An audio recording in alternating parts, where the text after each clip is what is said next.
Aidan, let's talk about the delusional Chris Bowen. He's gone out and claimed he's going to try and negotiate with big emitters like Saudi Arabia at COP31. Asked how that would be achieved, Bowen said, quote, engagement, engagement, engagement. Aidan, I mean, seriously? Bowen? I mean, he's kidding himself, isn't he?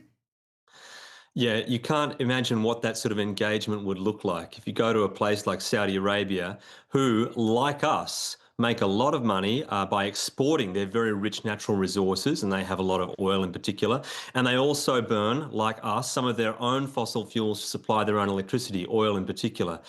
But the reality is that you can't remove fossil fuels from the system unless you find a good substitute and a good alternative.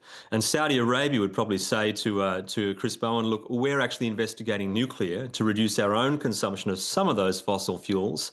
Why don't you do the same? Or how's that renewable project of yours going?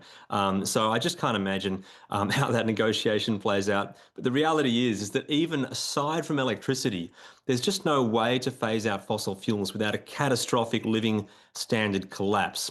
Basically, because if you want to have things like steel, like cement, like plastics, like ceramics, they're essential for so many things we do, like global cold chain, international shipping, overseas air travel, the things that make a prosperous society, none of these things have good solutions outside of fossil fuels at the moment. So the idea we can somehow flick a switch and with a bit of political will and engagement, eliminate fossil fuels is really quite pie in the sky. And we will keep selling them as we do, as long as people keep buying them, which will be for the foreseeable future, because all the green hydrogen hype around replacing things like plastics and air travel with hydrogen has not come to pass. Reality spoken well, Aidan Morrison. Thank you very much for joining us. And I'd love to be a fly on the wall when Chris Bowen has that conversation.